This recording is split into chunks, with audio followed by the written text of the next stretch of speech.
We got a great guest on tap today. Chris Alvarez from ABC7 are joining me. We're going to talk Steph Curry expectations, the vibes surrounding the Golden State Warriors heading into this year, hopefully a little bit better than last season, and who gives him the most offseason intrigue. That's coming up on Locked On Warriors.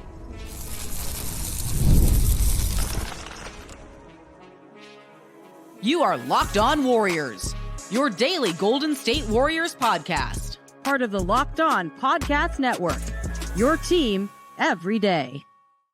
What is going on? Welcome into Locked On Warriors, and thank you for making it your first listen of every day. We are part of the Locked On Podcast Network, your team every day. You can find us wherever you get your audio podcasts, and if you're watching on YouTube, go ahead and give us the thumbs up, give us the subscribe, and give us a comment below to shoot this thing out into the algorithm. On today's show, we're talking Steph Curry's expectations this upcoming season. After a tough go-about in their Game 2 matchup against South Sudan in the Olympics, the United States, Steph Curry, when he comes back to the Bay and plays for Golden State, how much can we expect from him in his back nine, I guess you could say, the final few holes of his career? The good vibes. What are the good vibes like in the Golden State Warriors locker room? Talking with Chris Alvarez from ABC7, who has an inside look at the team, and he'll give us his takes on that. And then the offseason intrigue, who is getting Chris excited for this upcoming season? What player, what storyline, whatever it may be. Chris Alvarez from ABC7 in San Francisco. It is great to have you on the show once more. How we doing, my man? Yeah, it's great to see you, Charlie. You look good over there, and excited to chat with you some Warriors. Obviously, it's a topic we know well and like to talk about for sure. Yeah, you were asking me if your background is good enough. It looks fantastic, Chris. You got a pure HD camera for the people that are watching at home. But let's start with Steph Curry. There's nothing better than watching Curry knock down some threes in HD. Unfortunately, he did not do that on the big Olympic stage against South Sudan, going 0 for 6 from 3, 1 for 9 from the floor. I don't think any Warriors fans have expectations of Steph Curry dipping that tremendously this season to where you're getting 0-4s and you're getting someone that, you know, is following up 20-point performances with nothing burgers. But what is a fair expectation for Warriors fans to have for Steph Curry entering the season where he's no spring chicken anymore? Like he is, he's a seasoned vet, and he's at this stage of his career where most players are either retired or they start coming off the bench. Yeah, I kind of liken this. You think about, obviously LeBron is a different cat as far as his physicality and his build, but look at Stephen Curry, and his game doesn't really rely on that, Charlie. You know this. He's a shooter, and they always say if you can shoot the ball, you can play in this league till you're whatever age. And Steph is arguably the greatest shooter we've ever seen in the NBA, and so I think he's going to be fine. I mean, one game off in the Olympics doesn't really bother me. What actually bothered me the game before in the game one, he set a hard screen knee to knee, and I didn't see the replay initially. It's like, oh, why is Steph limping around? As a Warriors fan, I'm sure you're watching that game. Steve Kerr especially, you're like, oh, no, it's the last thing you want. Anybody that has their NBA players in these Olympic games, you're kind of holding with weighted breath about what your guys are going to do. But to answer your question, I think Steph's going to have a great year. Obviously, he's got this Olympic experience coming in. He wants the gold medal. He's hungry for that. But he had a lot of time off. I mean, the Warriors did not make a playoff run deep into anything. I mean, they were out right away in the play-in. So he had a lot of time to kind of rest, recover.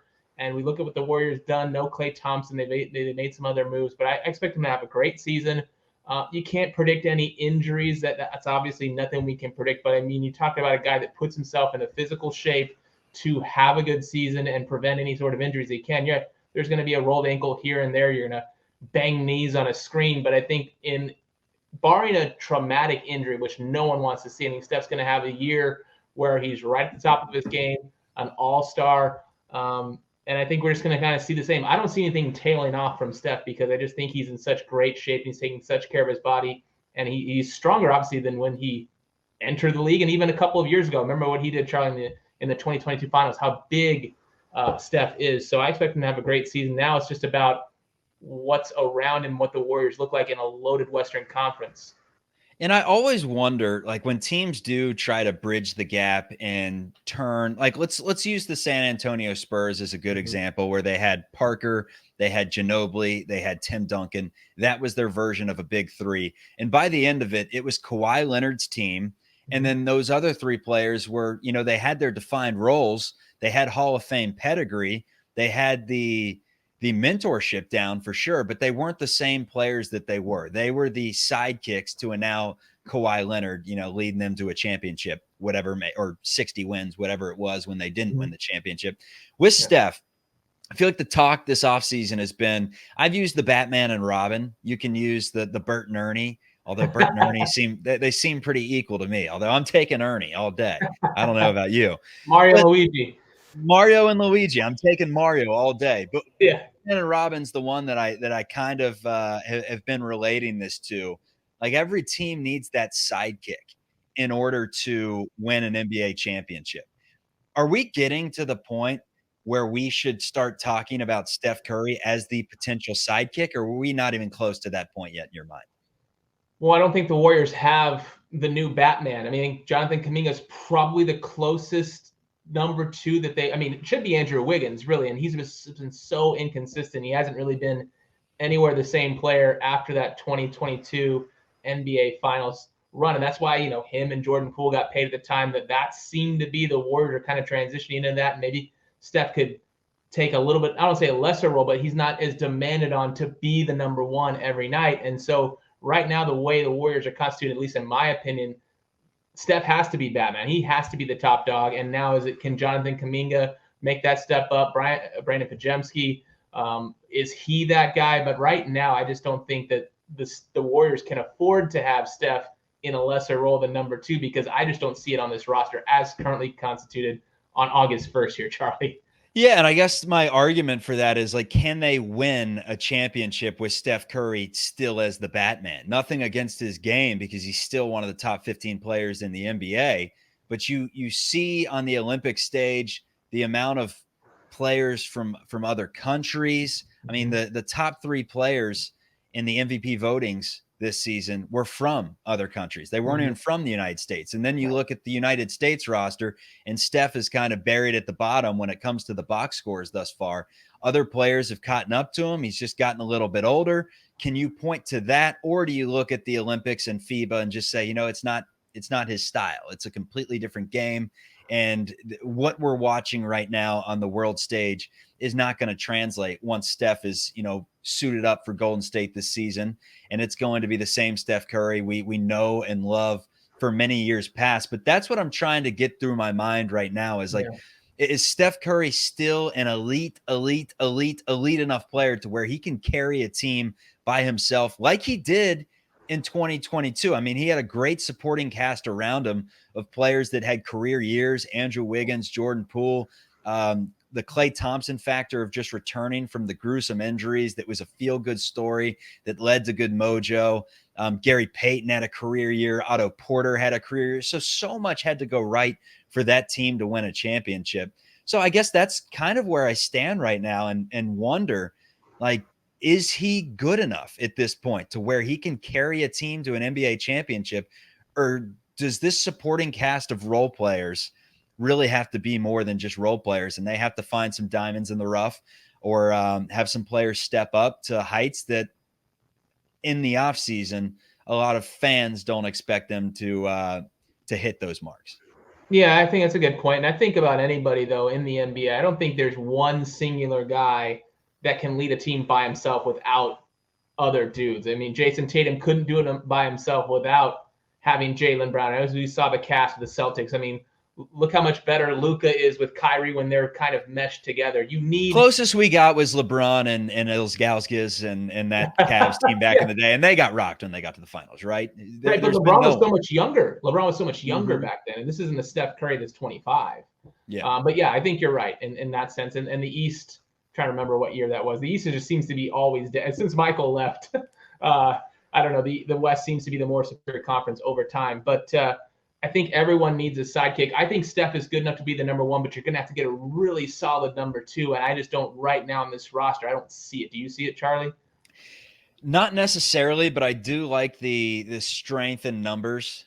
It's Hmm. always been the motto for the Warriors, and they do have a ton of bodies that could potentially step up and play big time roles. I just don't know if it's going to be enough because the other teams are better. The Celtics got better this offseason. The Dallas Mavericks got better this offseason. The Thunder got older and better this offseason. So I mean the West is so loaded. And Don't in the forget middle, about Memphis with Ja yeah, Morant's going with to be Ja back. Morant's back, we were talking about Memphis being, a big time contender in the West just a couple of years ago, and now they have their star player back. So it's like I don't know. I don't think they have enough to contend by any means, but I do think they have enough to keep their head above water, get to the deadline, and then see what's out there. Because the name that always floats around is Giannis. Mhm. Giannis would be the perfect Batman. And then you Oh, slide Steph Curry into the other. You got two Batmans at that point. You got one that comes out at night and buries threes, and you got the other one that just bullies his way to the bucket and takes down Mr. Freeze and the Joker. So that's kind of how I'm looking at this. I'm thinking of it from a glass half full perspective. Good vibes is what I'm hoping for, and good vibes is something that the Warriors are hoping for in the locker room because we didn't see a lot of it last season. Chris Alvarez was on the floor for most of the games, interviewing the players. We're discussing that coming up on Locked On Warriors. Big time fan of sports, and I never want them to stop. Unfortunately, this time of the year, there's not a ton of them, except for the fact that we have the Olympics going on. So we have literally every single summer sport going on with players and athletes from around, forget just the nation, around the entire world. But we get fewer games this time of the year, at least when the Olympics are done. FanDuel lets me keep the sports going whenever I want, however. All I have to do is open up the app and I can dream up any bets anytime I'm in the mood, anywhere. And this summer, FanDuel is hooking up all customers with a boost or a bonus daily. That is right. There's something for everyone every day, all summer long. So head over to fanduel.com and start making the most of your summer. FanDuel is the official sports betting partner of Major League Baseball. I throw this one out there. Scotty Scheffler at plus 330 to win the Olympics. That is my play of the Olympics thus far. Just a little sprinkle. Scheffler's good. That seems like very good odds. Again, FanDuel is the official sports betting partner of Major League Baseball. All right, so the Golden State Warriors last year did not have great vibes. Good vibes only is something I try to live my life by. yeah. Unfortunately, it's impossible because situations change, people change, and the predicaments that you're in sometimes get worse. And, good times, they don't last forever. And the good times that the Golden State Warriors had, winning 4 championships over the course of 12, 13 years, they came to a screeching halt last season as they did not make the playoffs, lost to the Sacramento Kings in the play-in. We've heard from Draymond Green in the last month saying that Klay Thompson was just miserable playing in the Bay Area at the end of last season. Chris, you have great perspective on this because you're on the floor. You see the mannerisms. You see the body language. You talk to players after wins and losses. You kind of get a little bit of insight.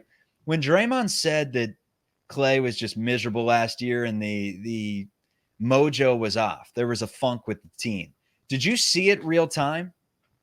At certain points, I saw Klay. Look, he's one of those guys, Charlie. You've seen him as well. He wears his emotions on his sleeve, and I think if you're going inside the head of Klay Thompson, I haven't had a chance to really talk to him about this, but think about his career and where he was going back to 2019. He gets hurt in the NBA Finals. That was the last game at Oracle. Kind of ended that run where they had gone to the Finals 5 straight years. Kevin Durant also got hurt that year. There was a lot of change going into the 2020 season. They're going into a new building, Chase Center. Steph, just 2020 was a disastrous year, not only for the Warriors, but the world. And Klay, we're getting ready for that following season in 2021. And on the night that they had the draft, you hear that Klay got hurt and he popped his Achilles at that point. And it's just like, wow. And so he took 2+ years to rehab to get that one spot. When he came back against the Cavs, and then that was the season when the Warriors won. But to my point is that he got robbed of 2 years of his prime. He's not been the same since. You talked about him as a feel-good story in the championship run, and he absolutely was, and he played a good role. And I think with all that happened with him and the contract, and he came into the season, he turned down what the Warriors had offered him. he was really pushing and trying to prove that he was worth a number even higher. And he got off to a tough start. I think he was in his head. And then you talk about what happened during the season, getting benched and trying to accept that role.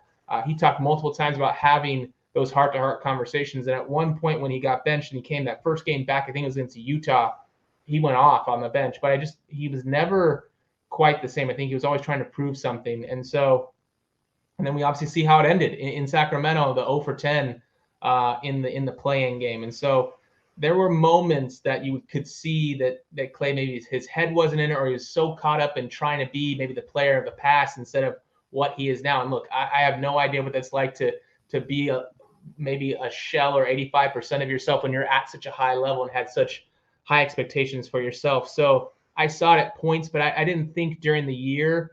I think I won't say covered it, but it seemed like they didn't let that bleed in too much to what they were doing. But behind the scenes, I'm not all behind the closed doors meetings and seeing his demeanor, whether it was at practice or walking off of everything. So there were moments for sure. And you've seen Klay do the 1, 2, 3, 4, they were getting blown out. He does some of those things. So I think he was frustrated. And I think a lot of people didn't think he was coming back. And I actually expected him to go to the Lakers and kind of ride it out that way. The comfortability of being down there. Obviously his dad played for them, but he went with Dallas. And he said a lot of the reason that he went there, Charlie, was he watched him during the finals and he's like, I can help this team. And look, he wants to win more and more title for sure. I'm sure he wants one more than Steph and Dre before it's all over. So to your point, I didn't see it as negatively as maybe it was perceived afterwards in the podcast that we've heard, but I did see that Klay didn't have the same joy that he normally would.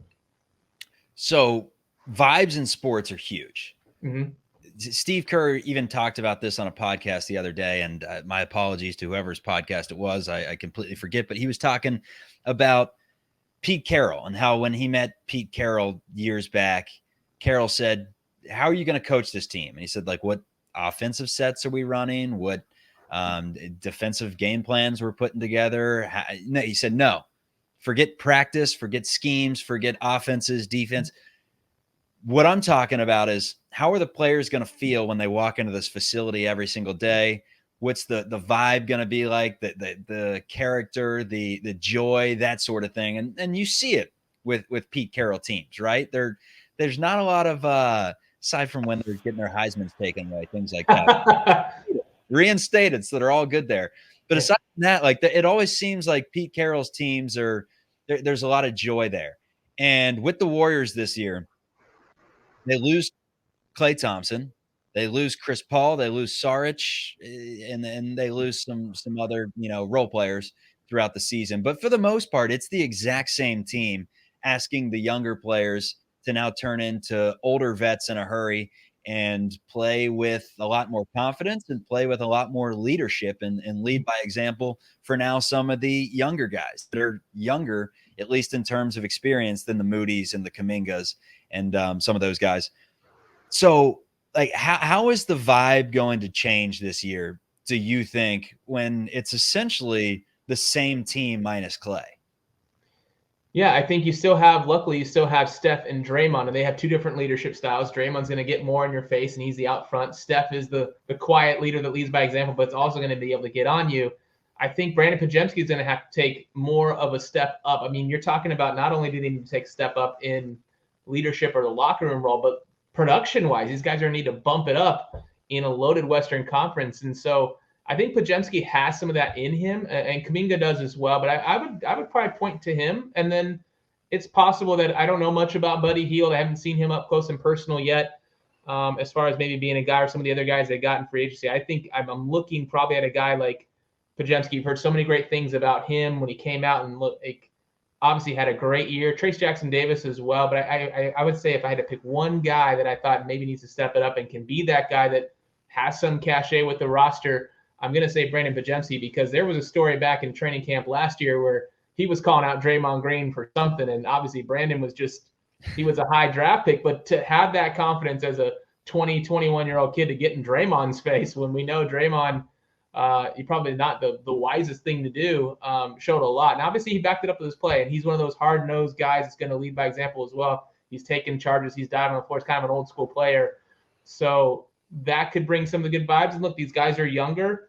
They have a different energy about them. Jonathan Kuminga obviously wants to showcase what he can do. He's up for a payday. But it's just different. I think everything's just kind of different. And with no Klay Thompson, it'll be interesting to see kind of how the Warriors play without him. Not that he was a major, huge leader. He did it differently, but he's just kind of that guy that was just chill. So there's different mainstay personality. Yeah, as a mainstay, he's one of the core three guys. And so, and then you remember there's no Andre Iguodala either, and that's been for a couple of years. But he was like that essential coach on the bench. Chris Paul kind of served in that role. That's why I think Jerry Stackhouse may step in, man. I think Stackhouse may step in that way. Good point. You know, is someone that's almost like a player coach that is about 13 years removed from playing, but he still has that like younger feel to him. Last played about a decade ago, NBA All-Star multiple times, has a lot of toughness and physicality to him. And I think that approach is going to rub off on a lot of these players. But that's kind of my biggest question mark going into this season is like, what are the vibes going to be with this team? Because there is a chance that if it does not get off to a good start, once you hit the deadline, they could be sellers, right? They have contracts and Wiggins and Peyton. And I mean, I don't want to go as far as saying Steph Curry and Draymond Green, but at some point, like if this core is not good, you got to blow it up. And that's what is a little bit scary as you enter the season. Like the team has got to be, they got to be competitive early and they have to all be on the same page. And it sounds like based off everything we heard that Klay Thompson may have not been on the same page of what his role was supposed to be last season. And that's why Kerr and Lacob and Dunleavy and company brought in a lot of role players that clearly have specific roles, like Buddy Hield, the shooter, Kyle Anderson, IQ, defense, passing, smart basketball, DeAnthony Melton, in your face, defense, athleticism, toughness, wingspan, get out and run. Like they have pieces that they fit in. It's just going to be interesting to see how they do this upcoming season. Coming up, who are the Golden State Warriors that intrigue you most, whether they be newcomers, assistant coaches, storylines in general? What intrigues you about this upcoming season? As of right now, there's a mock trade that's being thrown around on the internet, and I get it. It's that time of the season where there's trades being thrown around. But the Hornets are looking for some changes moving forward in this mock trade of Dan Favale of Bleacher Report. He's thrown a lot of these around. The Warriors receive LaMelo Ball. The Hornets receive Moses Moody, Brandon Bajemski, Andrew Wiggins, 2026 first-round pick, a 2027 first-round swap, a 2028 first-round pick, a 2029 first-round swap, a 2030 first-round pick.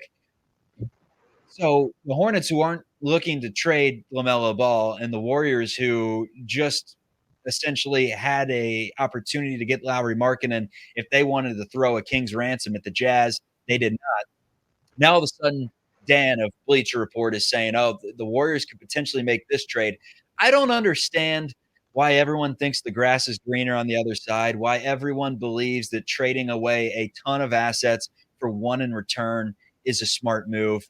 I don't understand this in the NBA. Everyone is about the sexy player. They want the name. They want the game too, but they always just want to throw a king's ransom. And sometimes teams do it. And when teams do it, like, hey, we want to get Paul George out here to LA to play for the Clippers. Sure, you can have Shai Gilgeous-Alexander and a few first-round draft picks. It never turns out to be smart, ever, does it? No, and that was the trade I was thinking about. I'm just like waiting, and we're on the same page with that. This is a no for the Warriors. I mean, look, that's like trading. That's just saying we want LaMelo Ball, and we're trading every. I mean, where's your roster at? You just lost 4 or 5 guys, and then obviously it's just not going to happen. And I don't know that LaMelo is the right person for the Kings ransom. Obviously, the Paul George move, whatever it did for the Clippers, but look where the Thunder are at. And obviously, look, you're right. Like, you want the immediacy. Everyone wants something right now, but I bet the Warriors or a lot of teams would like to be in the Thunder's position. Look at a team that's you obviously had to go through the rebuild, but they're set up for great success. They made a playoff run. They were the number 1 overall seed. They just weren't ready quite yet. you can't trade just even alone if it was just the guys on the roster. Like they have no draft pick flexibility, and you're going to asset or mortgage the future in the next 5 years. I just don't see it happening, Charlie. It's fun to read, no doubt about that, but it's not realistic in my opinion. Hey, at the end of the day, if you're a writer, you got to get content out there some way, some form. We're getting content out there on a daily basis, and not necessarily spending 20 minutes talking about LaMelo Ball, but I had to bring that one up for you because it doesn't make sense. I think the Warriors, they may not be great this year. I think it's a crapshoot. It depends how a lot of these younger players develop as the season goes on, quite frankly, not just how good they are entering the year, but once they get consistent playing time, how they rise to the occasion. But they're not in a terrible spot looking ahead to the future because they do have assets in line. They do have their first round draft picks. Were they to fall off, they could have high draft picks. They do have young talent that they can trade in the future if they do find the right partner that is, so high on a Kuminga or a Podziemski that they're willing to give away that star that's in their prime. So it seems like the Warriors, to me, their mission this season should just be waiting in the weeds, waiting in the weeds to pounce. May not be this year, may not be for a couple of years, but they do have the assets engaged, and it doesn't make sense to give away all those assets for LaMelo Ball, who's never been on a team that's made the playoffs. And I mean, he's fun to watch, no doubt about it. But that to me just seems like it seems like a national writer not realizing how solid Brandon Podziemski is, and just attaching a bunch of draft picks saying, oh, the Warriors are desperate to win one more with Steph Curry. They're going to throw the farm at him. And I just don't think that's the case. Intriguing for sure. Off-season intrigue for you. Which player, which storyline, which new coach that got brought in, which of the new things that are coming to the Bay Area for the Warriors are you most intrigued by? Not necessarily excited, just intrigued to see how it develops moving forward. I think it's what we mentioned. We talked a lot about both of these guys, but Podziemski and Kuminga and their next jump up. And I think Moses Moody with more playing time. I've always been a big fan of Moses Moody.